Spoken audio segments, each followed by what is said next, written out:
جو لوگ حج کا سفر کرتے ہیں تو ان کے سفر کے دو حصے ہوتے ہیں۔ پہلا حصہ گھر سے لے کر ایئرپورٹ تک جانا، یہ زمینی سفر ہوتا ہے۔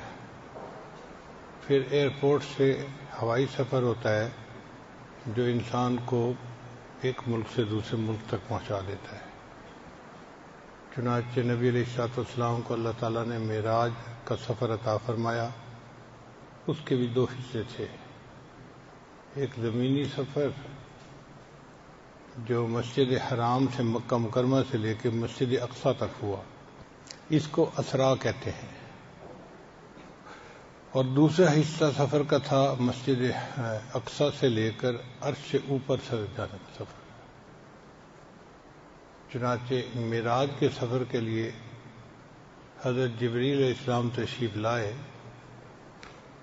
اور اپنے ساتھ ایک سواری لائے جس کو براق کہا جاتا ہے۔ یہ گھوڑے کی شکل کی ایک سواری تھی، اس پر نبی علیہ السلام سوار ہوئے اور مکہ مکرمہ سے مسجد اقصیٰ تک کا سفر چند لمحوں میں کر لیا۔ راستے میں ایک جگہ نبی علیہ السلام رکے جو مدینہ طیبہ کے قریب ایک وادی تھی پہاڑ کی۔ وہاں نبی علیہ السلام کو بہت خوشبو آئی، تو نبی علیہ السلام نے جبریل علیہ السلام سے پوچھا کہ اے جبریل علیہ السلام، یہ خوشبو کیسی ہے؟ انہوں نے عرض کیا، اے اللہ کے حبیب صلی اللہ علیہ وسلم، جو فرعون کے سر پہ تیل لگانے والی لڑکی تھی، عورت تھی، وہ یہاں پر مدفون ہے، اور اس کے دفن ہونے کی وجہ سے پوری جگہ خوشبو سے رچی ہوئی ہے۔ وہ اللہ کے ہاں کیا مرتبہ رکھتی تھی کہ اس کی وجہ سے پورے علاقے کے اندر خوشبو تھی۔ وہ ایمان والی تھی نا، اس کے ایمان کی خوشبو نے جگہ کو مہکا رکھا تھا۔ پھر 2 رکعت نماز نبی علیہ السلام نے ادا کی اور وہاں سے مسجد اقصیٰ تشریف لے گئے۔ مسجد اقصیٰ میں عجیب منظر تھا۔ تمام انبیاء تشریف لائے ہوئے تھے، یعنی ان کی روحیں اللہ تعالیٰ نے ان کو وہاں آنے کے لیے موقع دیا، تو وہ مثالی اجسام کے ساتھ وہاں تشریف لائے تھے۔ جب نبی علیہ السلام پہنچے تو سب انبیاء صفوں کی حالت میں کھڑے ہو گئے، اور جبریل علیہ السلام نے نبی علیہ السلام سے عرض کیا، اے اللہ کے حبیب صلی اللہ علیہ وسلم، آپ انبیاء کی امامت فرمائیے۔ چنانچہ نبی علیہ السلام کو امام الانبیاء ہونے کا شرف حاصل ہوا۔ پھر اس کے بعد سفر کا دوسرا حصہ شروع ہوا۔ اس کے لیے ایک اور سواری لائی گئی جس کا نام رفرف تھا۔ یہ رفرف جو ہے یہ ایلیویٹر کی قسم کی سواری تھی۔ ایلیویٹر وہ سواری ہوتی ہے کہ جس پہ لوگ گراؤنڈ فلور سے اوپر کی منزل پہ جا سکتے ہیں، لفٹ بھی کہتے ہیں اس کو۔ ہم ایک مرتبہ دنیا کے سب سے اونچے ٹاور پہ گئے، اس کی 100 سے زیادہ منزلیں تھیں۔ اللہ کی شان دیکھیں کہ جب ہم اس کے اندر کھڑے ہوئے دروازہ بند ہو گیا اور اس سواری نے اوپر کی طرف جانا شروع کر دیا، اور چند لمحوں میں جب ہم اس سواری سے باہر نکلے تو ہم 100 سے زیادہ منزلوں کے اوپر پہنچے ہوئے تھے۔ نیچے دیکھا تو حیران تھے کہ یا اللہ، اتنا اونچا سفر ہم نے چند لمحوں میں طے کر لیا۔ تو اسی طرح کی وہ سواری تھی رفرف، جس میں نبی علیہ السلام اور جبریل علیہ السلام بیٹھے، اور وہ سواری اوپر چلتی گئی حتیٰ کہ عرش کے اوپر پہنچ گئی۔ یہ خلا کا سفر تو بہت چھوٹا سفر ہے، اس کی تو کوئی حیثیت ہی نہیں ہے۔ وہ سواری تو خلا سے بھی اوپر، آپ دیکھیے کہ عرش تک، اللہ کے عرش تک اس نبی علیہ السلام کو لے گئی۔ ایک جگہ ایسی آئی کہ جہاں جبریل علیہ السلام نے اللہ تعالیٰ کی خدمت میں عرض کیا، اے اللہ کے حبیب صلی اللہ علیہ وسلم، یہاں سے آگے میں نہیں جا سکتا، اگر میں اس سے آگے جاؤں گا تو میرے پر بھی جل جائیں گے۔ یعنی اللہ تعالیٰ کا نور اتنا زیادہ ہے کہ اس نور کی وجہ سے میرے پر جل جائیں گے۔ تو اس سے آگے پھر نبی اللہ کے محبوب صلی اللہ علیہ وسلم اکیلے تشریف لے گئے۔ کہاں تک گئے؟ اللہ کے اتنا قریب ثم دنا فتدلى فكان قاب قوسين او ادنى. سدرۃ المنتہا سے بھی اوپر. سدرہ کہتے ہیں بیری کو عربی زبان میں، منتہا آخری بیری. یہ ایک نور کی بیری ہے، ایک نور ہے جو بیری کی طرح بندے کو نظر آتا ہے، اور یہ اللہ تعالیٰ کے عرش سے اوپر ہے. تو نبی علیہ السلام اس سے بھی آگے تشریف لے گئے اور اکیلے تھے. اس سے نبی علیہ السلام کی پاکیزگی کا اندازہ لگائیے کہ اللہ تعالیٰ کے اتنا قریب، اللہ کے پاس کوئی ناپاک چیز نہیں جا سکتی. اللہ تعالیٰ ارشاد فرماتے ہیں الیہ یصعد الکلم الطیب والعمل الصالح یرفعہ. عمل صالح اللہ کی طرف لوٹتے ہیں اور کلمہ طیب اللہ کی طرف لوٹتا ہے. اس پروردگار پاک جو پاک ذات ہے، اس کے پاس تو فرشتے بھی نہیں جا سکتے، مگر اللہ کے محبوب کی پاکیزگی ان فرشتوں سے بھی زیادہ تھی. اللہ نے اپنے محبوب کو اپنے پاس بلا لیا اپنے دیدار کے لیے. ایک سوال ذہن میں پیدا ہوتا ہے، یہ معراج کیوں پیش آیا؟ تو ہر چیز کی کوئی نہ کوئی وجہ ہوتی ہے. اللہ کے محبوب صلی اللہ علیہ وسلم نے مکہ کے لوگوں کو دین کی طرف بلایا، مگر وہ ہٹ دھرم قسم کے لوگ تھے. تھوڑے لوگ مانے اور زیادہ نے مخالفت شروع کر دی. اور مخالفت ہی نہیں، نبی علیہ الصلوۃ والسلام کو انہوں نے تکالیف پہنچانے بھی شروع کر دی. تو اللہ کے محبوب صلی اللہ علیہ وسلم نے سوچا کہ یہ قریش مکہ اپنی ضد کے اوپر جمے رہے اور انہوں نے میرا پیغام ماننے سے انکار کر دیا. میں اگر اپنے اور رشتہ داروں کے پاس جاؤں تو ہو سکتا ہے کہ وہ قدر کریں. اس زمانے میں رشتہ داری کی، قبیلے کی، تعلق کی بڑی قدر کی جاتی تھی. چنانچہ طائف ایک جگہ تھی، پہاڑی جگہ تھی، اور وہاں پر نبی علیہ السلام کے ماموں رشتہ دار رہتے تھے. یعنی نبی علیہ السلام کی جو والدہ تھی نا، حلیمہ سعدیہ، تو بنو سعد قبیلہ کے لوگ وہاں رہتے تھے، تو رشتے میں ماموں بنے. پھر وہ تو نبی علیہ السلام کو یہ امید تھی کہ ان سے تو میرا ماموں والا رشتہ ہے، اگر ان کے سامنے میں اللہ کی توحید کا پیغام پہنچاؤں تو ہو سکتا ہے یہ اس پیغام کو مان لیں. مگر دل میں ڈر بھی تھا کہ اگر نہ مانیں گے تو پھر کیا ہوگا. چنانچہ اللہ کے محبوب صلی اللہ علیہ وسلم نے اپنے طائف کے سفر کو خفیہ رکھا، اس کو عام نہیں کیا. اگر نبی علیہ السلام چاہتے تو ابو بکر عمر ساتھ ہوتے، اگر نبی علیہ السلام چاہتے تو سینکڑوں جان فدا کرنے والے عشاق ساتھ ہوتے. مگر اللہ کے نبی صلی اللہ علیہ وسلم سمجھتے تھے کہ اگر میں وہاں گیا اور انہوں نے بات نہ مانی تو پھر مکہ کے مشرک تو اور تیز جری ہو جائیں گے، جرت بڑھ جائے گی کہ اپنوں نے بات نہیں مانی تو ہمارے پاس کیوں آئے ہیں یہ. اب اللہ کے محبوب صلی اللہ علیہ وسلم نے اپنے ساتھ کوئی خادم نہیں لیا، اکیلا سفر کیا. آپ غور کیجئے کہ مکہ مکرمہ کی گرمی 50 ڈگری سینٹی گریڈ کی گرمی ہوتی ہے. اس میں خشک پہاڑوں کا سفر کرتے کرتے اللہ کے محبوب صلی اللہ علیہ وسلم اکیلے طائف پہنچے. طائف کا سفر تقریباً 80 کلومیٹر دور بنتا ہے مکہ سے. یعنی ایک موٹا اندازہ لگائیں کہ یہاں سے فیصل آباد کا سفر. اب ایک آدمی کو پیدل چل کے سفر کرنا پڑے یہاں سے فیصل آباد تو کتنا وہ تھک جاتا ہے، کتنی بھوک لگتی ہے، کتنی پیاس لگتی ہے. اللہ کے محبوب صلی اللہ علیہ وسلم نے یہ سفر اکیلے فرمایا. جب وہاں تشریف لے گئے تو وہاں پر 3 بڑے سردار تھے جو طائف میں رہتے تھے. ایک کو آپ صلی اللہ علیہ وسلم نے اللہ کا پیغام پہنچایا تو اس نے جواب دے دیا کہ جی نہیں، میں آپ کی بات کو نہیں مانتا. پھر دوسرے کے پاس پیغام پہنچایا، اس نے کہا جی کہ میں بھی آپ کی بات کو نہیں مانتا. اور تیسرے نے کہا کہ میں اس بات کو سننا ہی نہیں چاہتا، میں کیوں سنوں. یعنی تینوں نے ایک طرح سے انکار کر دیا، لیکن چونکہ رشتہ داری کا ایک تعلق تھا تو اس کا لحاظ کرتے ہوئے انہوں نے یہ کہا کہ جی آپ آئے تو ہیں یہاں، لیکن آپ اس شہر میں رہ نہیں سکتے، آپ یہاں سے فوراً واپس چلے جائیں. دوسرے الفاظ میں انہوں نے شہر سے نکلنے کے لیے کہہ دیا. اب ایک بندہ جو 80 کلومیٹر کا سفر کر کے آیا ہو اور اس کو بیٹھنے بھی نہ دیا جائے، آرام بھی نہ کرنے دیا جائے، اور کہہ دیا جائے جی کہ آپ واپس جائیں، تو سوچیں کتنی مشقت ہوتی ہے اس کے اوپر. پھر یہیں تک نہیں، ان سرداروں نے لڑکوں کو کہہ دیا کہ یہ دیوانہ قسم کا بندہ ہے جو ہمارے بتوں کو برا کہتا ہے، تو اس کو شہر سے باہر نکالو، یعنی لڑکے پیچھے لگا دیے۔ اب وہ لڑکے جو تھے ان کے ہاتھ میں پتھر تھے اور وہ پتھر مارتے تھے نبی علیہ السلام کو۔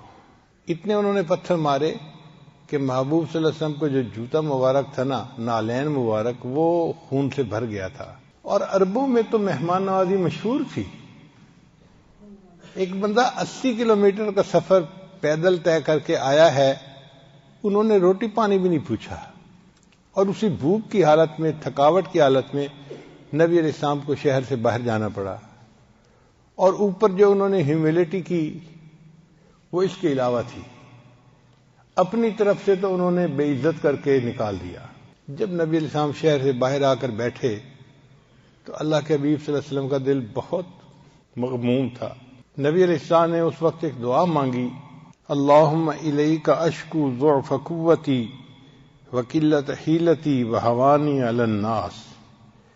اے اللہ، میں اپنی قوت کی کمزوری کی اور اسباب کی قلت کی اور لوگوں کے سامنے اپنے کمزور ہونے کا شکوہ آپ کے سامنے عرض کرتا ہوں۔ انت ارحم الراحمین، اے اللہ آپ سب رحم کرنے والوں سے زیادہ رحم کرنے والے ہیں۔ الی من تکلنی الی عدو یتجہمنی، اے اللہ آپ مجھے دشمن کے سپرد کرتے ہیں جو میرے اوپر شروع ہوتا ہے، غصہ کرتا ہے۔ او الی قریب ملکتہ امری، یا کسی قریب کو کہ اس کے حوالے آپ نے میرے امر کو کر دیا۔ ان لم تکن غضبان علی فلا ابالی، اے اللہ اگر آپ مجھ سے ناراض نہیں ہیں تو پھر مجھے کسی چیز کی پرواہ نہیں ہے۔ ان عافیتوں کا اوسع لی، آپ کی عافیت میرے لیے بہت وسیع ہے۔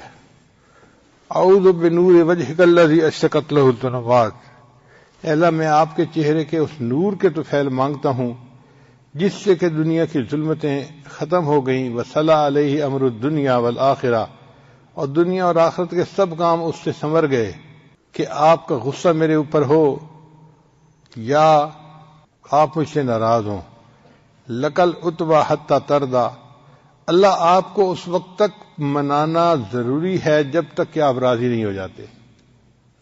آپ ذرا اندازہ لگائیے اس دعا کے الفاظ کا کہ محبوب صلی اللہ علیہ وسلم نے کتنی عاجزی کے ساتھ اللہ کے سامنے فریاد عرض کی، لا حول ولا قوت الا بک، اللہ آپ کے سوا کوئی قوت نہیں۔ تو آپ صلی اللہ علیہ وسلم ایک جگہ پر بیٹھے، تھکے ہوئے تھے اور بہت مغموم تھے۔ قریب انگوروں کا ایک باغ تھا، ایک آدمی تھا، اس کا نام تھا اداس، وہ وہاں مزدوری کرتا تھا مگر آیا ہوا کسی اور علاقے کا تھا۔ جیسے اس شہر میں بہت سارے لوگ مزدوری کرنے والے ہوتے ہیں، کوئی فیصل آباد سے آتا ہے، کوئی سندھ سے آتا ہے، کوئی بنو سے آتا ہے، کوئی اور شہروں سے آتا ہے، تو وہ دور سے آیا ہوا تھا۔ اس نے جب دیکھا کہ ایک آدمی ہے جو آئے ہیں اور تھکے ہوئے ہیں اور بیٹھ گئے ہیں، تو اس کو خیال آیا کہ بھئی میں ان کو کچھ کھانا پینا تو دوں۔ تو اس نے اپنے باغ کے مالک سے پوچھا، تو مہمان نوازی تو ان کی فطرت میں تھی، وہ اگرچہ باغ کا مالک کافر تھا، شیبہ کا اور ان کا باغ تھا، اس نے اجازت دے دی۔ چنانچہ اداس کچھ انگور لے کے نبی اسلام کی خدمت میں آیا اور اس نے آ کر انگور پیش کیے، پانی دیا۔ نبی علیہ السلام نے انگور کھائے، پانی پیا تو طبیعت کچھ بحال ہوئی۔ تو نبی علیہ السلام نے اس سے تعارف پوچھا، بھئی تم کہاں سے ہو؟ اس نے کہا جی میں تو نینوا کا رہنے والا ہوں اور وہاں سے یہاں آیا ہوں اپنی مزدوری کے لیے۔ تو نبی علیہ السلام نے فرمایا اچھا آپ یونس علیہ السلام کے علاقے کے رہنے والے ہیں؟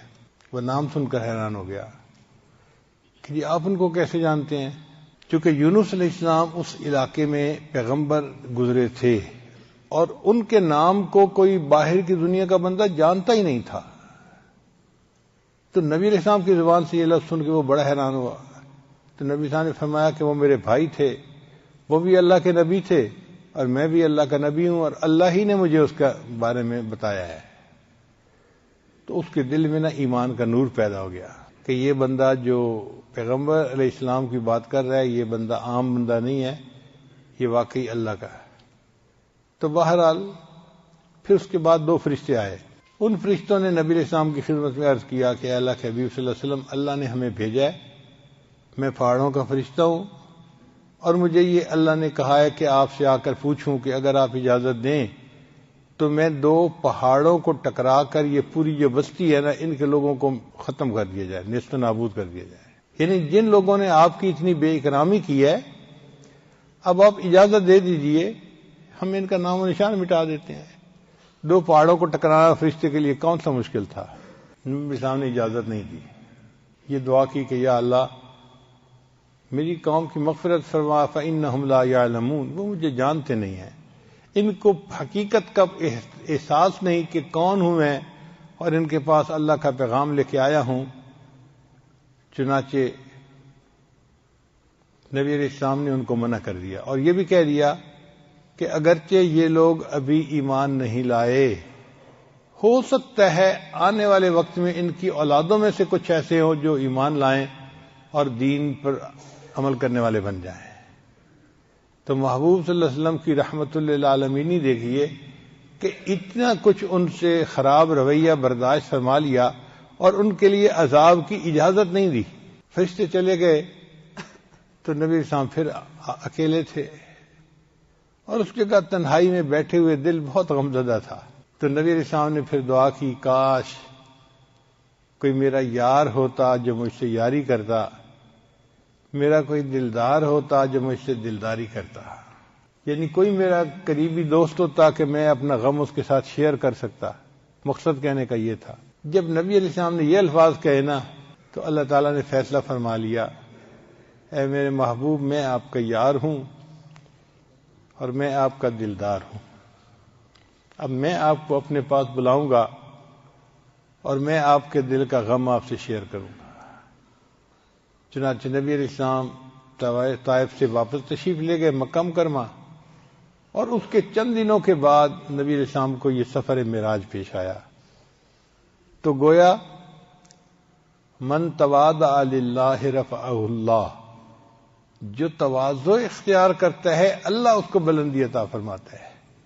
میرے آقا صلی اللہ علیہ وسلم نے اللہ کے سامنے کتنی تواضع اختیار کی، کیسی پیاری دعا مانگی اور مٹ کے الفاظ کہے، اس کے نتیجے میں اللہ نے آپ صلی اللہ علیہ وسلم کو معراج پر بلا لیا۔ چنانچہ جبریل علیہ السلام آئے، براق لے کر آئے، تو نبی علیہ السلام اس وقت گھر میں آرام کر رہے تھے۔ تو جبریل علیہ السلام نے آ کر نبی علیہ السلام کے قدموں کو بوسہ دیا، پاؤں کے تلوے جو ہوتے ہیں نا ان کو بوسہ دیا، آ کے ایسے نہیں جگایا جیسے ایک لڑکا دوسرے لڑکے کو ہاتھ سے ہلا کے جگاتا ہے، ادب کے خلاف تھا۔ انہوں نے آ کے نبی علیہ السلام کے پاؤں کا جو نیچے کا حصہ ہے نا اس کو بوسے دیے۔ تو نبی علیہ السلام کی آنکھ کھل گئی، پوچھا کون؟ میں آپ کا خادم جبرائیل، اللہ نے آپ کو یاد فرمایا ہے۔ تو نبی علیہ السلام اس گھر سے چل کر حرم میں آئے، یعنی جہاں مسجد جس کو مسجد حرام کہتے ہیں، جہاں بیت اللہ ہے، اس مسجد میں آپ تشریف لائے۔ وہاں آ کے آپ نے وضو فرمایا اور نماز ادا فرمائی۔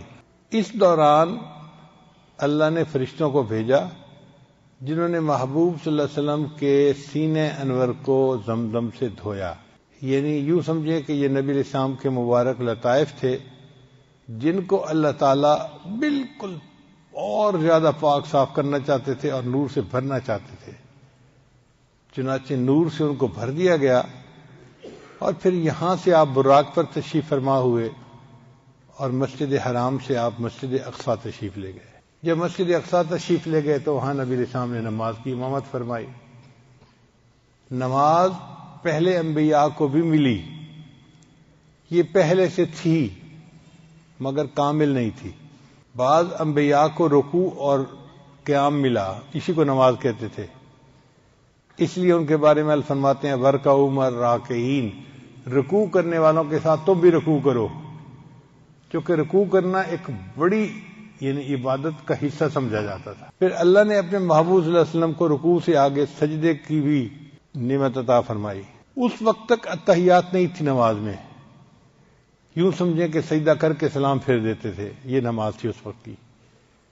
تو نبی علیہ السلام نے امامت فرمائی، سب انبیاء نے ان کے پیچھے نماز پڑھی، اور نبی علیہ السلام معراج پر تشریف لے گئے وہاں سے.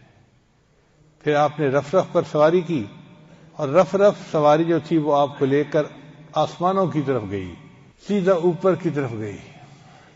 ایسے مقام پر گئی کہ ایک جگہ پر جا کر جبریل السلام بھی اس سواری سے اتر گئے کہ اللہ کے حبیب صلی اللہ علیہ وسلم میں اس سے آگے نہیں جا سکتا ورنہ میرے پر نور کی شدت کی وجہ سے جل جائیں گے. پھر اس سے اللہ کے نبی صلی اللہ علیہ وسلم آگے اکیلے تشریف لے گئے. ثم دنا فتدلى فكان قاب قوسين او ادنى. اللہ فرماتے ہیں کہ وہ اتنا اللہ کے قریب ہو گئے کہ جیسے ایک کمان ہوتی ہے نا، یوں اس کے دو سرے قریب ہوتے ہیں، وہ جو کمان کے دو سرے ہیں اتنا قریب ہو گئے بلکہ اس سے بھی زیادہ قریب ہو گئے. اللہ اکبر کبیرہ. اللہ نے اپنے پیارے محبوب صلی اللہ علیہ وسلم کو کتنا قرب عطا کیا. پھر اس کے بعد اللہ نے اپنے محبوب سے باتیں کی. فَأَوْحَى إِلَىٰ عَبْدِهِ مَا أَوْحَى. اللہ نے وحی کی اپنے محبوب کی طرف جو چاہا وحی کی. اس راز کو کوئی نہیں جانتا، اللہ جانتے ہیں یا ان کے محبوب صلی اللہ علیہ وسلم جانتے ہیں. تاہم اتنا ضرور ہے عزیز طلباء کہ جب نبی علیہ السلام اللہ کے سامنے تشریف لے گئے، حاضر ہوئے، تو نبی علیہ السلام نے یہ الفاظ کہے، التحیات للہ والصلوات والطیبات.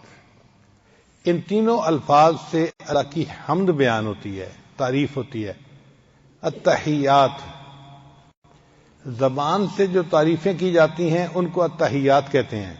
والصلوات، جو بدن سے عبادت کی جاتی ہے اس کو صلوات کہتے ہیں.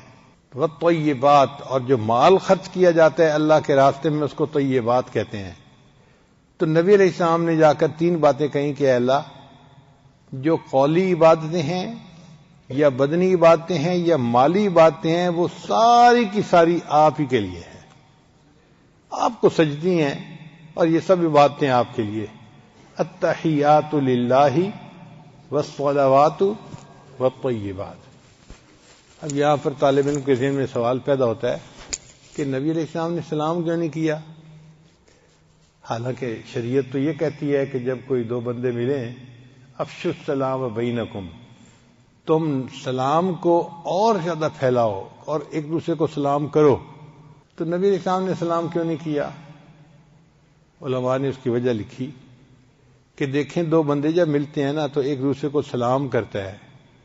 سلام دعا ہے، السلام علیکم، آپ کے اوپر سلامتی ہو، یعنی اللہ آپ کو پریشانیوں سے مصیبتوں سے محفوظ کرے اور آپ ہر پریشانی سے سلامت رہیں. یہ السلام علیکم کا معنی ہوتا ہے، ہم دعا دے رہے ہوتے ہیں. تو نبی علیہ الصلوۃ والسلام نے السلام علیکم اس لیے نہیں کہا کہ اللہ تعالیٰ تو سلام ہے، خود سلام ہے، ان کا نام ہے السلام، اس کو کوئی پریشانی نہیں، کوئی مصیبت نہیں، لہذا یہ دعا اللہ کے حق میں دی نہیں جا سکتی تھی.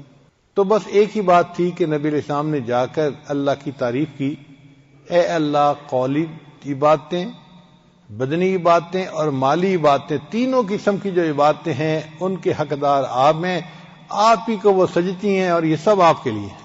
تو اللہ تعالیٰ نے اس کے جواب میں تین ہی الفاظ کہے، السلام علیک ایھا النبی ورحمۃ اللہ وبرکاتہ. اے نبی صلی اللہ علیہ وسلم، آپ کے اوپر سلامتی ہو. چونکہ آپ صلی اللہ علیہ وسلم تو مخلوق تھے نا اور اللہ کے نبی تھے، انسان تھے، تو آپ کو تو سلامتی کی ضرورت تھی. تو اللہ نے فرمایا السلام علیک ایھا النبی ورحمۃ اللہ وبرکاتہ، اور اللہ کی رحمتیں ہوں اور اللہ کی برکتیں ہوں. اب اس کے آگے بعض محدثین فرماتے ہیں کہ نبی علیہ الصلوۃ والسلام نے اپنی امت کو بھی اس دعا میں شامل کیا اور جواب میں یوں کہا، السلام علینا وعلی عباد اللہ الصالحین، ہم پر بھی سلامتی ہو اور جتنے نیک بندے آئیں گے ان پر بھی سلامتی ہو. اور بعض کہتے ہیں محدثین کہ نہیں، فرشتوں نے یہ الفاظ کہے. تو بہرحال جو بھی تھے، جواب میں یہ الفاظ بھی کہے گئے. اب یہ گفتگو تھی جو محبوب کی اللہ رب العزت سے عرش کے اوپر ہوئی، اور اس کو اللہ نے ہماری التحیات کا حصہ بنا دیا اور التحیات کو ہماری نماز کا حصہ بنا دیا. اللہ اکبر کبیرہ.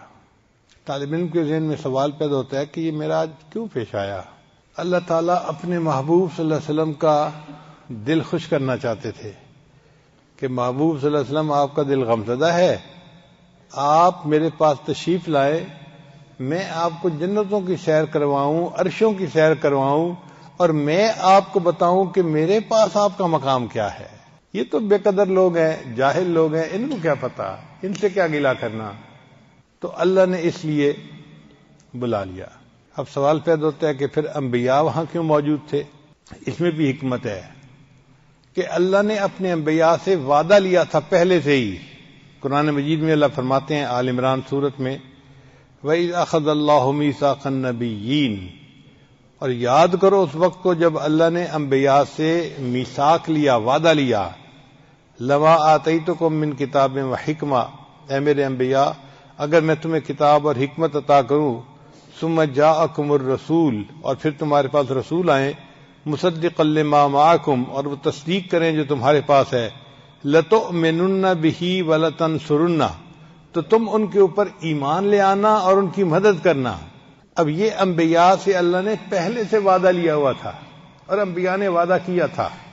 قال اقررتم، اللہ نے فرمایا کیا آپ اس بات کا اقرار کرتے ہیں، واخذتم علی ذالکم اسری، اور میں اس کے اوپر تم سے عہد لیتا ہوں۔ قالوا، انہوں نے جواب دیا، اقررنا، اے اللہ ہم نے اس بات کا اقرار کیا کہ ہم اپنے محبوب پر ایمان بھی لائیں گے اور ان کی مدد بھی کریں گے۔ قال فاشهدوا وانا معكم من الشاہدین، اللہ نے فرمایا اچھا میرے انبیاء تم بھی گواہ رہنا، میں بھی اس کے اوپر گواہ ہوں۔ اب اللہ نے یہ وعدہ لے لیا تھا انبیاء سے، تو نبی علیہ السلام تو دنیا میں سب سے آخر پہ تشریف لائے۔ اب اس عہد کو پورا کرنے کا موقع اور کیا ہو سکتا تھا؟ کوئی ہو ہی نہیں سکتا تھا۔ اللہ نے احسان فرمایا کہ جب نبی علیہ السلام معراج پر تشریف لے جا رہے تھے تو اس وقت انبیاء کی روحوں کو ایک جگہ پر اکٹھا فرما دیا، اور نبی علیہ السلام کو وہاں لے گئے اللہ، تو انبیاء کو نبی علیہ السلام کی زیارت کا بھی موقع نصیب ہو گیا، اور نبی علیہ السلام کی نبوت کو تسلیم کرنے کا بھی موقع نصیب ہو گیا۔ چنانچہ انہوں نے نبی علیہ السلام کے پیچھے نماز ادا کی۔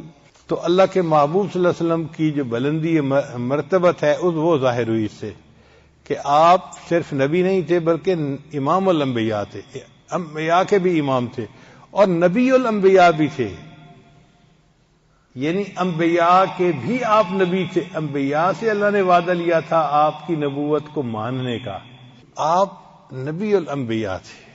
عزیز طلباء، ایک مثال پہ ذرا غور کرنا۔ کوئی بندہ مجھے ملتا ہے نا راستے میں، ناواقف ہوتا ہے یا انجان ہوتا ہے، کہتا ہے جی میں آپ سے ملنا چاہتا ہوں۔ میں کہتا ہوں بھئی فلاں جگہ پر گھر ہے، مسجد ہے، آپ آ جانا، میں آپ سے ملاقات کر لوں گا۔ تو میں اس کو بلا لیتا ہوں کہ آپ آ جانا، میں آپ سے ملاقات کروں گا۔ لیکن اگر میں جا رہا ہوں اور مجھے کوئی اپنا بہت قریبی دوست ملے، اس سے دور کی رشتہ داری بھی تھی، بچپن کا کلاس فیلو بھی تھا، بہت قریبی تھا، اور کئی سالوں بعد وہ مجھے ملا، تو اس کو میں پتہ نہیں بتا دیتا کہ بھئی فلاں جگہ ملنے کے لیے آ جانا ہے۔ میں کہتا ہوں بھئی آؤ میری گاڑی میں بیٹھو، میں آپ کو اپنے گھر لے جاتا ہوں۔ تو ایک بندے کو آنے کے لیے پتہ بتا دیا، اور دوسرے بندے کو خود اپنی گاڑی میں بٹھا کے گھر لے کے آئے۔ ہے نا فرق دونوں میں؟ وجہ کیا تھی کہ جو پہلا تھا وہ مرید تھا، اس کو ارادت تھی، اس کو کام تھا، اور یہ جو دوسرا بندہ تھا نا یہ مراد تھا، یہ محبوب تھا، اس کو ساتھ بٹھا کے لے آئے۔ تو اللہ کے محبوب صلی اللہ علیہ وسلم اللہ کے محبوب تھے، مراد تھے، اور حضرت موسیٰ علیہ السلام اللہ کے مرید تھے، طالب تھے۔ تو موسیٰ علیہ السلام اللہ سے ملاقات کرنا چاہتے تھے۔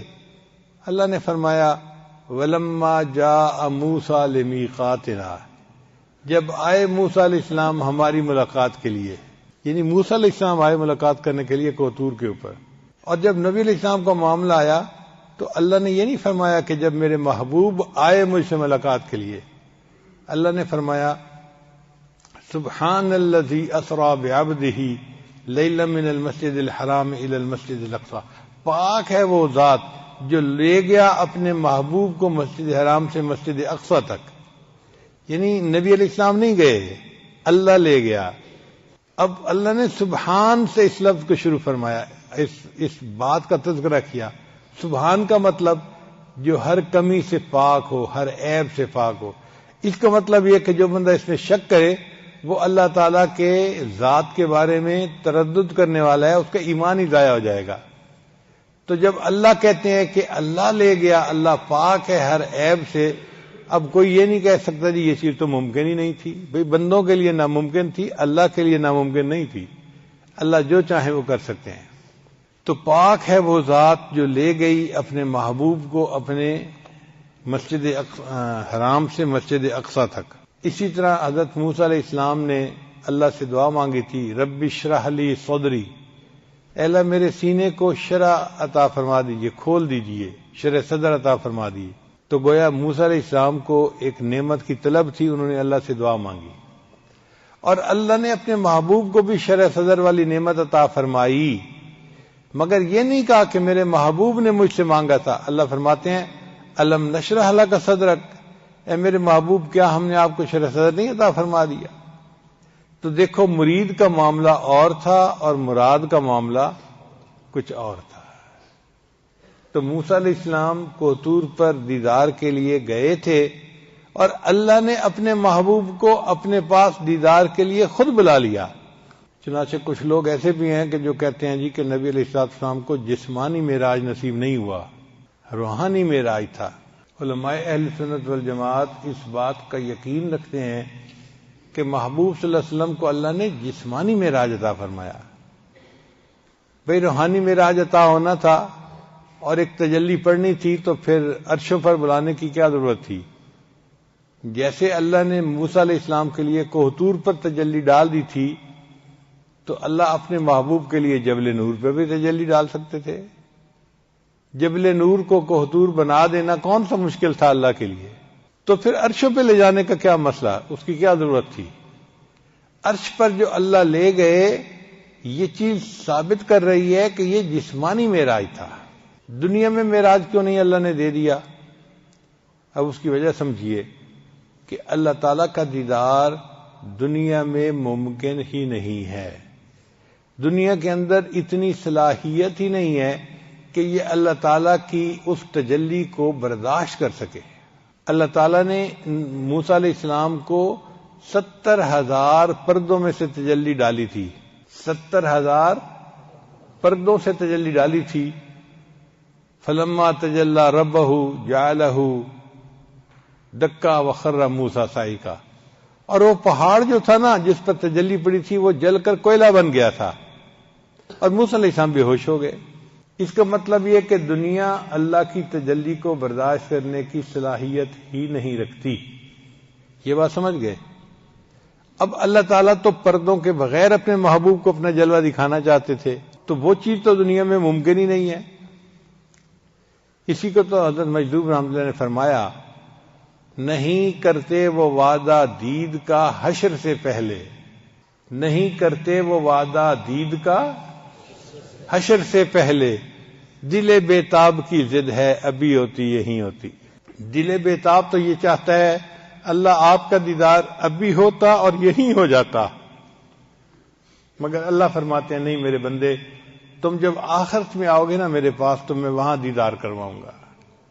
نہیں کرتے وہ وعدہ دید کا حشر سے پہلے، دل بیتاب کی ضد ہے ابھی ہوتی یہی ہوتی۔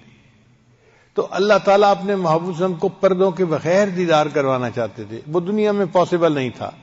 اللہ نے فرمایا اچھا میرے محبوب، میں آپ کو عرشوں کے اوپر بلاتا ہوں جہاں دنیا کے قاعدے قانون نہیں لگ سکتے، وہ جگہ ہی الگ ہے۔ چنانچہ رف رف سواری کو بھیجا گیا اور اللہ نے اپنے محبوب کو عرشوں کے اوپر بلا لیا، اور وہاں اللہ کے محبوب صلی اللہ علیہ وسلم کو پردوں کے بغیر اللہ رب العزت کا دیدار نصیب ہوا۔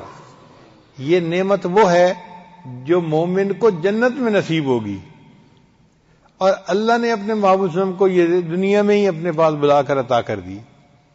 اس کی مثال یوں سمجھیں کہ جیسے جنتی ہونے کا پتہ قیامت کے دن ہر مومن کو چلے گا، لیکن کچھ ایسے بھی صحابہ تھے کہ جن کو جنتی ہونے کی بشارت اللہ نے دنیا میں عطا فرما دی اپنے محبوب کی زبان سے، تو ان کو عشرہ مبشرہ کہتے ہیں۔ 10 صحابی ایسے تھے کہ جن کو دنیا میں اللہ کے محبوب نے جنتی ہونے کی بشارت عطا فرما دی تھی، تو ان کو اللہ نے دنیا میں جنت کی بشارت عطا فرما دی اور باقی لوگوں کو قیامت کے دن بشارت ملے گی.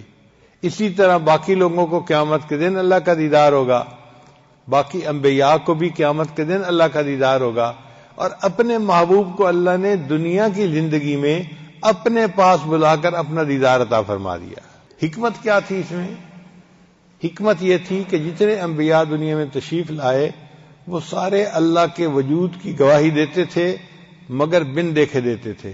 یعنی سنی سنائی بات تھی. لا الہ الا اللہ، اس کو کیا کہتے ہیں؟ نفی اثبات. کیا کہتے ہیں؟ لا الہ نفی کو کہتے ہیں اور الا اللہ اس بات کو کہتے ہیں کہ کوئی معبود نہیں سوائے اللہ کے. تو جتنے انبیاء نے یہ گواہی دی سب نے بن دیکھے دی. اللہ کو کسی نے نہیں دیکھا، سنی سنائی بات ہے. وہ جانتے تھے کہ اللہ کو کوئی نہیں دیکھ سکتا مگر انہوں نے ایمان کی وجہ سے گواہی دی. ان کی گواہی بڑی معتبر. ایک بندہ سنی سنائی بات پہ گواہی دیتا ہے تو وہ گواہی مضبوط ہوتی ہے، اور ایک بندہ اس چیز کو دیکھ کے آتا ہے پھر گواہی دیتا ہے تو یہ گواہی اثبت ہوتی ہے، اس سے بھی زیادہ مضبوط ہوتی ہے. اس کی مثال یوں سمجھیں کہ آپ میں سے کئی لوگ ہیں کہیں گے جی امریکہ ہے امریکہ ہے امریکہ ہے، مگر یہ سنی سنائی باتیں ہوں گی، لوگوں سے سنی ہے، ٹی وی پہ سنی ہے، اخباروں میں پڑھا ہے، سنی سنائی بات ہے. اب مجھے اللہ نے وہاں جانے کی توفیق عطا فرمائی تو میں اس کو دیکھ کے آیا ہوں. اب میں آپ کے سامنے اگر گواہی دوں کہ بھئی امریکہ ایک ملک ہے اور اس کا ایئرپورٹ نیو یارک ایسا ہے، واشنگٹن ایسا ہے، فلاں ایسا ہے، تو میری گواہی اور اس بندے کی گواہی میں زمین آسمان کا فرق ہوگا. اس بندے کی گواہی سنی سنائی اور میری گواہی دیکھی دکھائی. بات سمجھ آ گئی نا؟ اس کو کہتے ہیں لیس الخبر کالمعائنۃ، کہ جو خبر ہوتی ہے نا وہ مشاہدے کی طرح نہیں بن سکتی. سن کے بات کرنا اور چیز ہوتی ہے، دیکھ کے بات کرنا اور چیز ہوتی ہے. تو باقی سب انبیاء کا جو ایمان تھا وہ خبر کا تھا، اور میرے آقا صلی اللہ علیہ وسلم کا جو ایمان تھا وہ معائنے کا اور مشاہدے کا ایمان تھا. تو محبوب صلی اللہ علیہ وسلم کی بلندی درجات کا پتہ چلتا ہے کہ دنیا میں اللہ نے محبوب کو وہ نعمت عطا فرمائی جو باقی انبیاء کو بھی آخرت میں جا کر ملے گی. تو محبوب صلی اللہ علیہ وسلم کی فضیلت ثابت ہو گئی. اب سوال پیدا ہوتا ہے کہ انبیاء کی امامت نبی علیہ الصلوۃ والسلام نے معراج پر جانے سے پہلے فرمائی، آ کے فرماتے تو اور اچھا ہوتا. تو علماء نے جواب دیا کہ پہلے انبیاء کو نماز کا کچھ حصہ ملا تھا، ادھوری نماز ملی تھی، قیام ملا تھا، رکوع ملا تھا اور سجدہ نبی علیہ السلام کو ملا. اور پھر اس میں جو تکمیل ہوئی نا وہ عرش پہ جا کے ہوئی کہ التحیات کا مضمون جو بنا، میں نے ابھی آپ کے سامنے جو کھولا. تو اگر نبی علیہ السلام آ کر پڑھاتے تو جو نماز نبی علیہ الصلوۃ والسلام کو ملی وہی کامل نماز باقی انبیاء کو بھی مل جاتی، پھر فضیلت کہاں رہ جاتی؟ اللہ اپنے محبوب ہم کو فضیلت دینا چاہتے تھے تو اللہ تعالیٰ نے فرمایا میرے محبوب صلی اللہ علیہ وسلم آپ انبیاء کی امامت پہلے کروا لیں تاکہ جتنی نماز ان کو ملی وہ اپنی نماز پڑھ لیں. جب آپ واپس آئیں گے تو آپ اور آپ کی امت کو میں کامل نماز پڑھنے کی توفیق عطا فرما دوں گا. فرشتے بھی نماز پڑھتے ہیں مگر ان کی نماز بھی ادھوری. نبی صاحب نے فرمایا کچھ فرشتے قیام کی حالت میں ہیں، ساری زندگی قیام میں رہیں گے، کچھ رکوع میں ہیں، ساری زندگی رکوع میں رہیں گے، کچھ سجدے میں، ساری زندگی سجدے میں رہیں گے، کچھ اتحیات میں ہیں، ساری زندگی اتحیات پہ رہیں گے. تو فرشتے بھی نماز کا ایک ایک رکن ادا کرتے ہیں. اللہ کی شان دیکھیے، اللہ نے اپنے محبوب کی امت پر کتنا احسان فرمایا. اللہ نے سب ارکان کا مجموعہ انسان کو عطا فرما دیا. ہم قیام سے لے کے اتحیات تک کے سارے ارکان ادا کرتے ہیں. جب نبی علیہ السلام اللہ سے ملاقات کے بعد اللہ سے ملاقات کر کے آنے لگے تو اللہ تعالیٰ نے فرمایا میرے محبوب صلی اللہ علیہ وسلم میں آپ کو ایک تحفہ دیتا ہوں. تو نبی صاحب بڑے خوش ہوئے. بھئی کوئی محبوب کسی کو گھر بلائے اور تحفہ دے تو خوشی کی بات ہے نا. وہ تحفہ کیا تھا؟ اللہ نے فرمایا آپ کی امت روزانہ 50 مرتبہ نماز پڑھے گی. تو نبی علیہ السلام بڑے خوش ہو گئے. اے اللہ کے حبیب صلی اللہ علیہ وسلم میری امت 50 نمازیں پڑھے گی میں ان کو پیغام پہنچا دوں گا۔ اور اللہ تعالیٰ نے امت کے ساتھ رحمت کا معاملہ کرنے کا بھی فیصلہ فرما دیا۔ شاعر کہتا ہے جو یاد مصطفیٰ سے دل کو بہلایا نہیں کرتے، حقیقت میں وہ لطف زندگی پایا نہیں کرتے۔ جو یاد مصطفیٰ سے دل کو بہلایا نہیں کرتے، حقیقت میں وہ لطف زندگی پایا نہیں کرتے۔ محمد عرش پر پہنچے تو خود خالق نے فرمایا، یہ اپنا گھر ہے اپنے گھر میں شرمایا نہیں کرتے۔ گنہگاروں کو ہم بخشیں گے تم سے وعدہ کرتے ہیں، گنہگاروں کو ہم بخشیں گے تم سے وعدہ کرتے ہیں۔ محمد ہم کبھی جھوٹی قسم کھایا نہیں کرتے۔ اللہ نے فرمایا میرے محبوب صلی اللہ علیہ وسلم ہم کبھی جھوٹی قسم نہیں کھاتے، اور میں قسم اٹھا کر کہتا ہوں کہ آپ کے امت کے گنہگاروں کی میں بخشش کر دوں گا۔ تو نبی علیہ السلام بہت خوش ہوئے اور پھر واپس تشریف لے آئے۔ جب واپس تشریف لے آئے تو ایک آسمان پر حضرت موسیٰ علیہ السلام انتظار میں بیٹھے ہوئے تھے۔ ملاقات ہوئی تو موسیٰ علیہ السلام نے پوچھا، اے اللہ کے حبیب صلی اللہ علیہ وسلم اللہ نے آپ کو کوئی تحفہ دیا؟ تو نبی صاحب نے بتایا کہ میری امت کو 50 نمازیں ملیں۔ انہوں نے عرض کیا، اے اللہ کے حبیب صلی اللہ علیہ وسلم میری امت پر صرف 2 نمازیں فرض تھیں۔ موسیٰ علیہ السلام کے زمانے میں 2 نمازیں فرض تھیں، اور میرے امتیوں پر یہ 2 نمازیں پڑھنا بھی مشکل تھا۔ 50 نمازیں تو بہت زیادہ ہیں۔ آپ اللہ کی بارگاہ میں جا کر عرض کریں کہ اللہ تعالیٰ ان میں تخفیف کر دیں، ہلکا کر دیں، ڈسکاؤنٹ دے دیں۔ چنانچہ نبی علیہ السلام واپس اللہ تعالیٰ کی طرف عروج کر کے گئے، عرض کیا تو اللہ تعالیٰ نے 5 نمازیں کم کر دی، 50 کو 45 کر دیا۔ پھر موسیٰ علیہ السلام نے کہا، اے اللہ کے وسلم یہ بھی زیادہ ہیں۔ تو نبی علیہ السلام پھر اللہ کے حضور پیش ہوئے اور کم کرنے کے لیے عرض کی، درخواست کی، اللہ نے 40 کر دی۔ ہر دفعہ 5 نمازیں کم ہوتے ہوتے ہوتے ہوتے بالآخر نبی علیہ السلام جب تشریف لے گئے نا 9ویں دفعہ، تو اللہ نے فرمایا میرے محبوب آپ کی امت 5 نمازیں پڑھے گی، مگر میں ان کو 50 نمازوں کا ثواب عطا فرماؤں گا۔ من جاء بالحسنۃ فلہ عشر امثالھا، جو ایک نیکی لائے گا میں 10 گنا عطا کروں گا۔ تو امت 5 نمازیں پڑھے گی، روزانہ 50 نمازیں پڑھنے کا ثواب ملوں گا۔ تو نبی علیہ السلام بہت خوش ہو گئے۔ پھر نبی علیہ السلام نے فرمایا کہ بھئی اب میرا دل نہیں چاہتا اور اللہ کے حضور جا کے کم کرنے کی ریکویسٹ کرنے کا، میری امت 5 نمازیں تو پڑھے گی صحیح۔ اچھا، کئی ایسے بھی نوجوان ہوتے ہیں جو کہتے ہیں کہ اللہ تعالیٰ کے محبوب ایک دفعہ اور چلے جاتے۔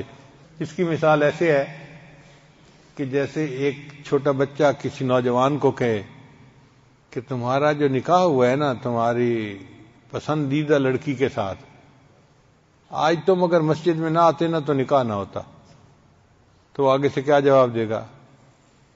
کہے گا بے وقوف تو ہے بچہ، تجھے کیا پتا، میں نے تو اتنی دعاؤں کے بعد یہ وقت اللہ سے مانگا تھا، شکر ہے کہ میرا نکاح ہو گیا۔ ایسے ہی ہوتا ہے نا۔ تو بھائی شکر ہے کہ اللہ نے ہمیں نماز عطا فرمائی، اور اس نماز کے ذریعے ہمیں اللہ سے ہم کلامی کا شرف حاصل ہو گیا۔ اگر نماز نہ ہوتی تو کوئی دوسری عبادت نہیں تھی کہ جس عبادت میں اللہ کا جلوہ انسان کو حاصل ہو سکتا، یہ نماز ہی ہے۔ تو یہ تو شکر ہے اللہ کا کہ اللہ تعالیٰ نے ہمیں نماز کی نعمت عطا فرمائی، یہ تو تحفہ ہے ہمارے لیے۔ اب ایک سوال اور پیدا ہوتا ہے کہ کیا موسیٰ علیہ السلام ہمارے آقا صلی اللہ علیہ وسلم سے زیادہ ذہین تھے کہ نبی علیہ السلام کو 50 نمازوں کا تحفہ ملا تو نبی علیہ السلام خوشی خوشی آ رہے ہیں جی 50 نمازوں کا تحفہ مل گیا؟ حضرت موسیٰ علیہ السلام نے کہا کہ نہیں، ان کو کم کروا لیجئے، امت کے لیے بوجھ ہوگا۔ تو علماء نے جواب دیا ہے کہ نہیں، ہمارے آقا صلی اللہ علیہ وسلم موسیٰ علیہ السلام سے زیادہ ذہین تھے، مگر فرق یہ تھا کہ ہمارے آقا صلی اللہ علیہ وسلم نے اللہ کا دیدار کیا تھا اور ان کے اوپر مشاہدے کی کیفیت تھی۔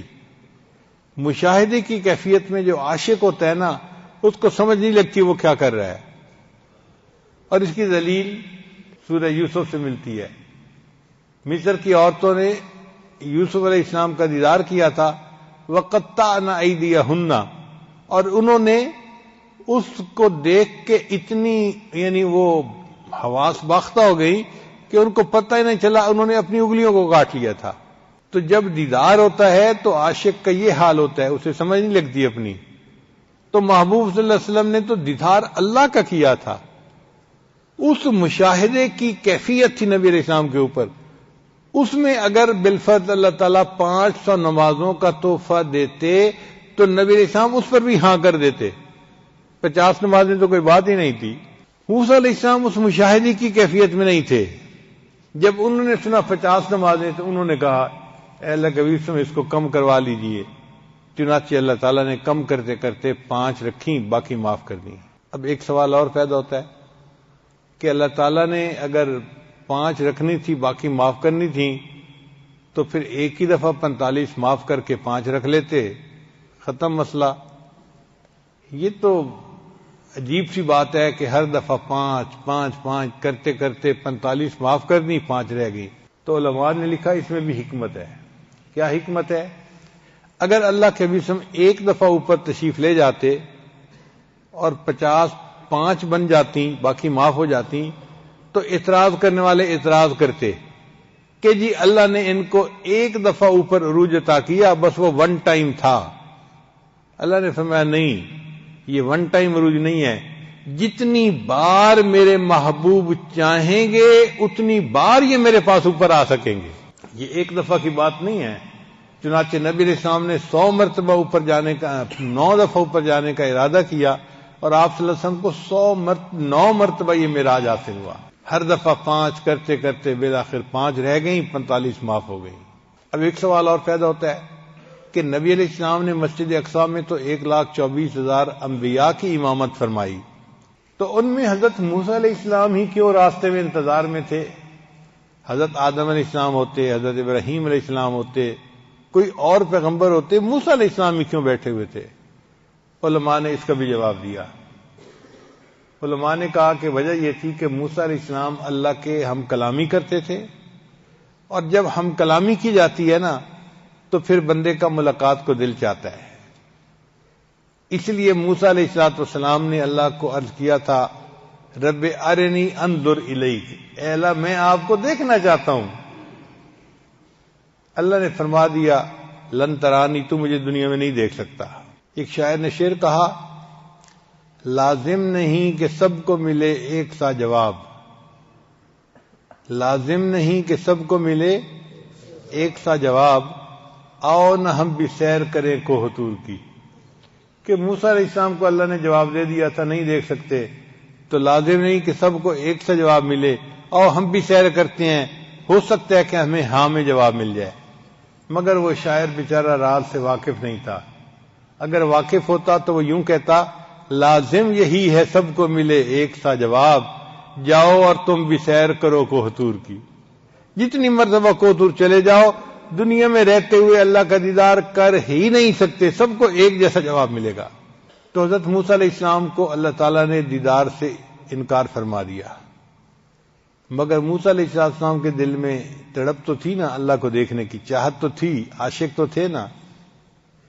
اب جب موسیٰ علیہ السلام کو پتہ چلا کہ اللہ نے اپنے محبوب صلی اللہ علیہ وسلم کو اپنے پاس عرش پہ بلایا ہے اور محبوب کو اللہ اپنا دیدار کروائیں گے، تو موسیٰ علیہ السلام نے سوچا میں تو اللہ کا دیدار نہ کر سکا، چلو میں عرش پہ جا کے راستے میں آسمان پہ بیٹھ جاتا ہوں، جب نبی علیہ السلام اللہ کا دیدار کر کے آئیں گے تو میں ان کا سب سے پہلے دیدار کروں گا۔ میں دیدار نہیں کر سکا تو جو کر کے آ رہے ہیں میں ان کا ہی دیدار سب سے پہلے کر لوں گا۔ یہ ایسے ہی ہے کہ ہمارے حضرت رحمۃ اللہ فرمایا کرتے تھے کہ شروع میں حج کا مجھے بڑا شوق ہوتا تھا، لیکن وسائل نہیں تھے تو میں حج پہ جا نہیں سکتا تھا۔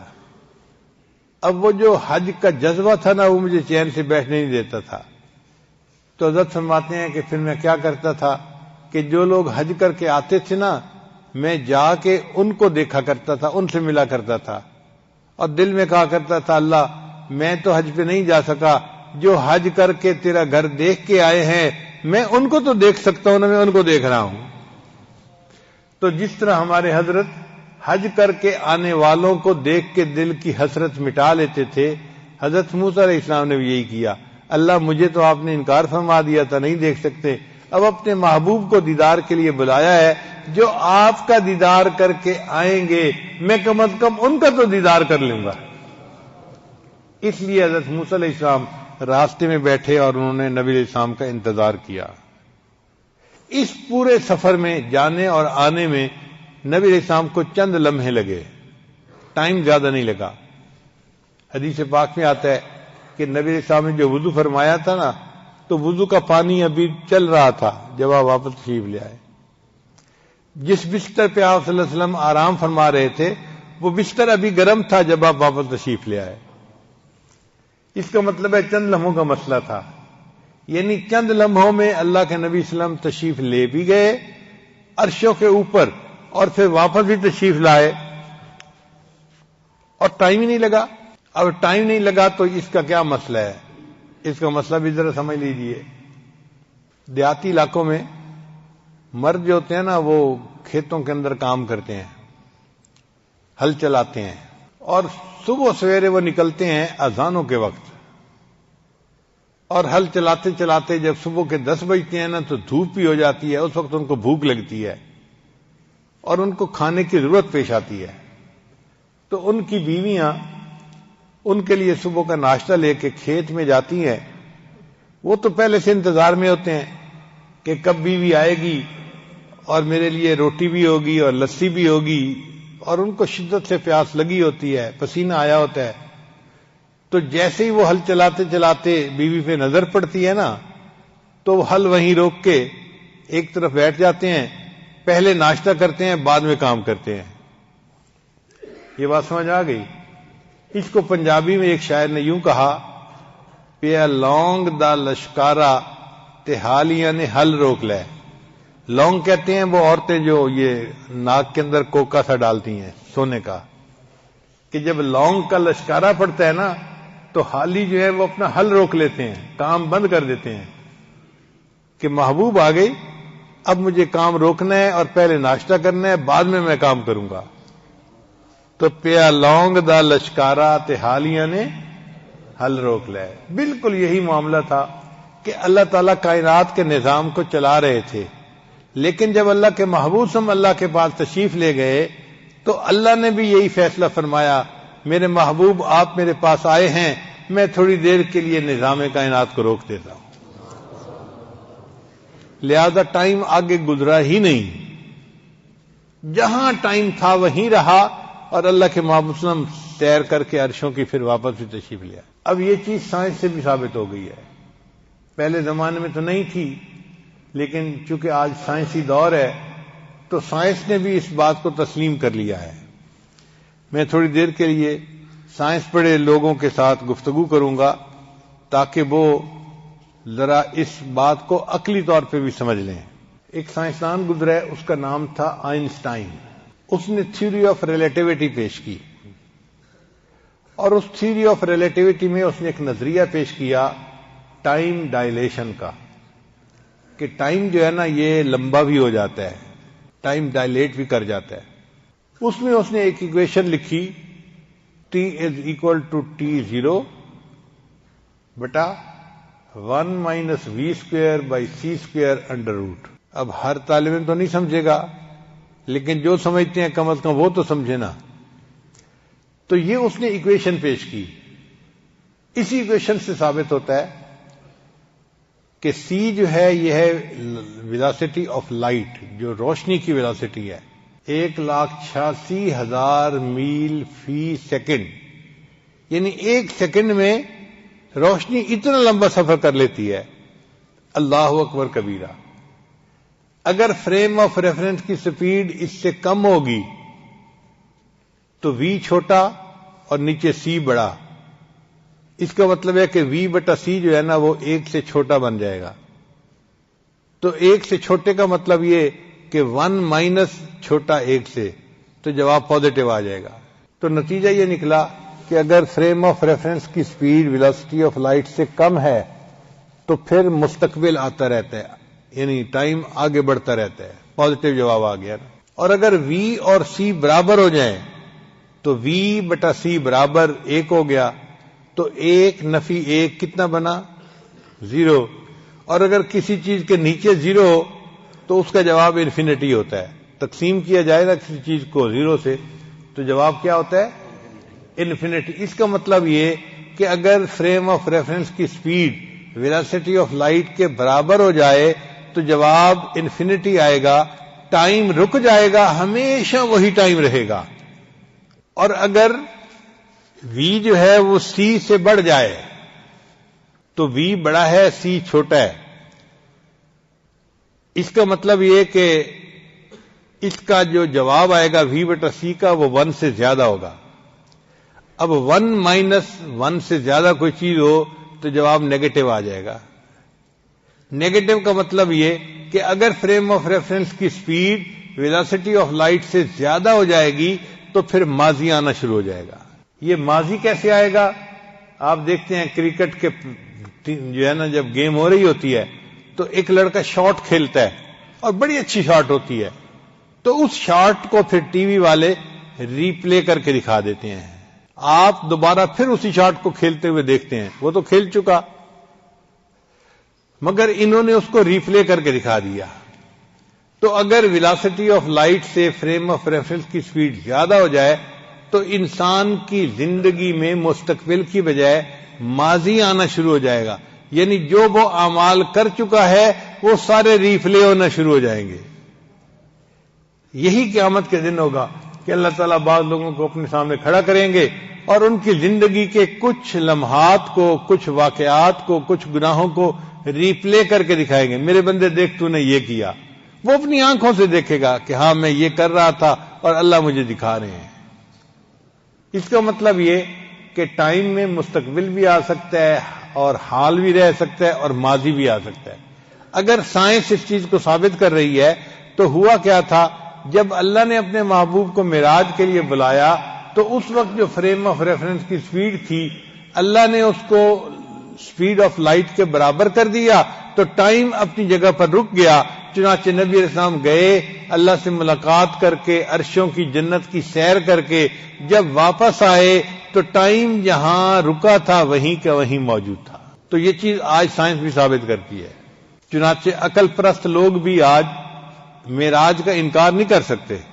اب ایک سوال اور پیدا ہوتا ہے کہ اللہ نے جو 5 نمازیں امت کے اوپر رکھی اس میں کیا حکمت تھی؟ تو علماء نے جواب دیا کہ 5 بنیادی نعمتیں ہیں جو اللہ نے ہر انسان کو عطا کی ہوئی ہیں: روٹی، کپڑا، مکان، بیوی اور سواری۔ یہ کتنی نعمتیں بنی؟ 5 نعمتیں: روٹی، کپڑا، مکان، بیوی اور سواری۔ اور قرآن مجید میں اللہ تعالیٰ بنی اسرائیل والوں کو فرماتے ہیں وَجَعَلَكُمْ مُلُوكًا، اے بنی اسرائیل والو ہم نے تو تمہیں بادشاہ بنایا۔ تو مفسرین نے لکھا ہے جس بندے کو 5 نعمتیں مل جائیں وہ بادشاہوں جیسی زندگی گزارتا ہے۔ روٹی، کپڑا، مکان، بیوی اور سواری، جس بندے کو یہ 5 نعمتیں مل جائیں اس کی زندگی شاہانہ زندگی ہوتی ہے۔ اور یہ نعمتیں آج کے دور میں تو اکثر لوگوں کو حاصل ہیں۔ ہر بندے کو اللہ نے روٹی دی، کپڑا دیا، مکان دیا، بیوی دی اور سواری بھی دی۔ یہ الگ بات کہ کسی کو گاڑی ملی، کسی کو موٹر سائیکل ملا، سواری تو ملی ہے نا۔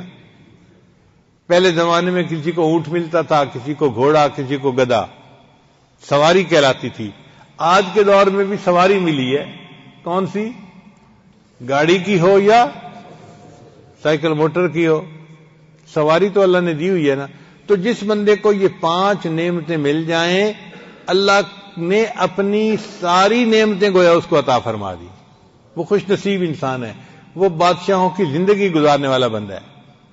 تو اللہ نے 5 نمازیں اس لیے فرض کی، میرے بندو تم 5 نمازیں پڑھو گے تو گویا یہ جو زندگی کی 5 بنیادی نعمتیں ہیں تم ان کا شکر ادا کرنے والے بن جاؤ گے، میں تمہیں اپنے شکر گزار بندوں میں شامل کر لوں گا۔ بعض علماء نے کہا کہ نہیں، انسان کی زندگی میں 5 حواس ہیں جن کو حواس خمسہ کہتے ہیں، ان کی مدد سے ہم زندگی گزارتے ہیں۔ یہ 5 حواس کون سے ہیں؟ دیکھنا، سننا، چکھنا، چھونا اور سونگھنا، 5 حواس ہیں۔ ہم ان حواس سے کسی بھی چیز کے بارے میں معلوم کر سکتے ہیں کہ یہ کیسی ہے۔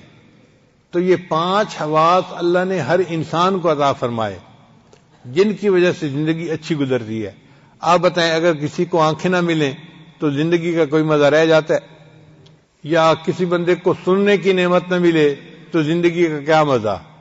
یا کسی بندے کو سونگھنے کی نعمت نہ ملے تو زندگی کا کیا مزہ؟ یا کسی بندے کو ذائقہ ہی نہیں ہے، جو کھا رہا ہے سب ایک جیسی چیز ہے، تو زندگی کا کیا مزہ؟ تو زندگی کا مزہ ان 5 حواس کے ساتھ آتا ہے۔ بات سمجھ آ گئی؟ اللہ نے فرمایا میرے بندو جو 5 نمازیں ادا کرے گا وہ گویا ان تمام حواس کی نعمتوں کا شکر ادا کرنے والا ہے، میں اس کو اپنے شکر گزار بندوں میں شامل کر لوں گا۔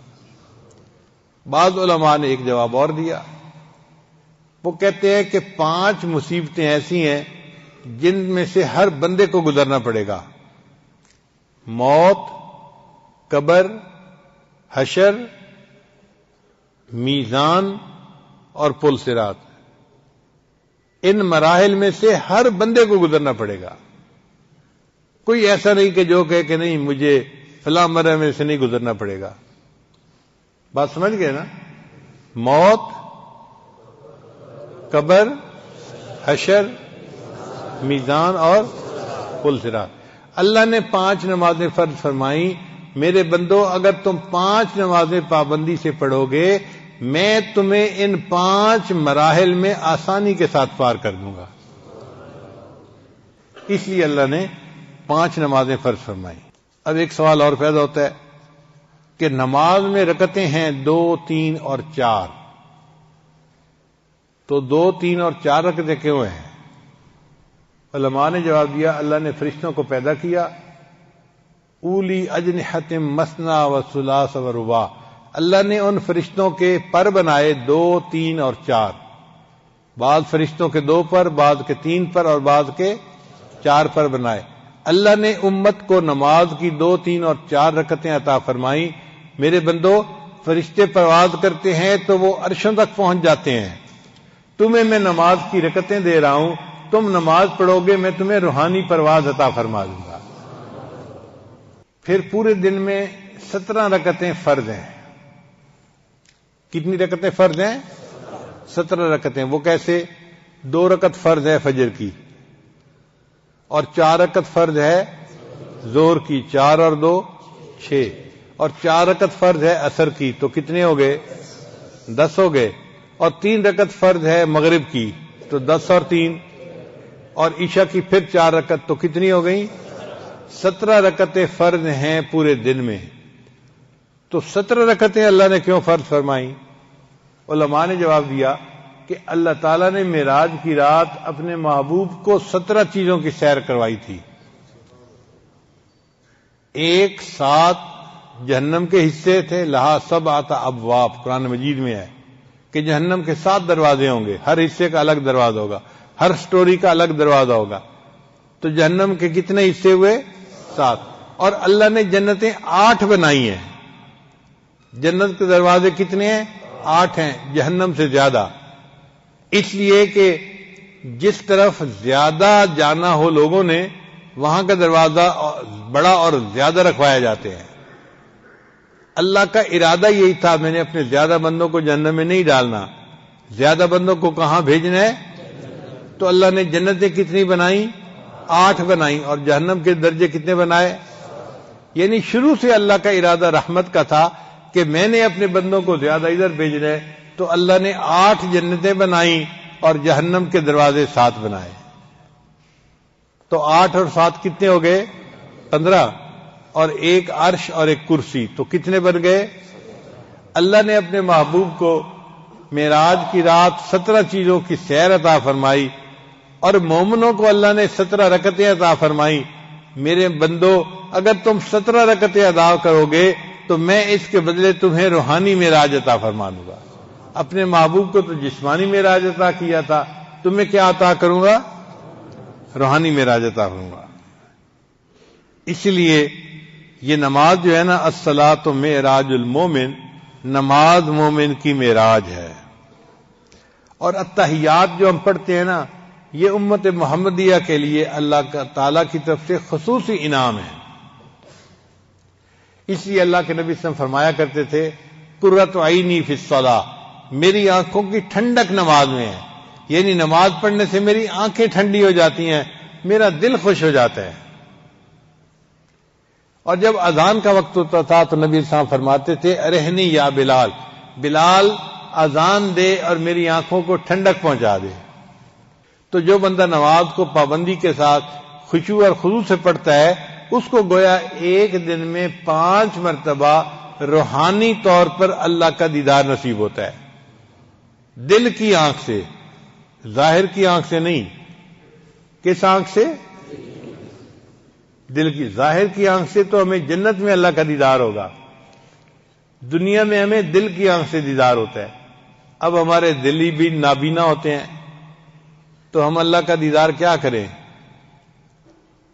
اللہ نے تو فرما دیا کہ تم اپنے رب کی عبادت ایسے کرو، ان تعبد اللہ کأنک تراہ فإن لم تکن تراہ فإنہ یراک. اللہ کی عبادت ایسے کرو جیسے تم اللہ کو آنکھوں سے دیکھ رہے ہو. اگر یہ درجہ حاصل نہیں تو ایسے کر لو جیسے اللہ تمہیں دیکھ رہا ہے.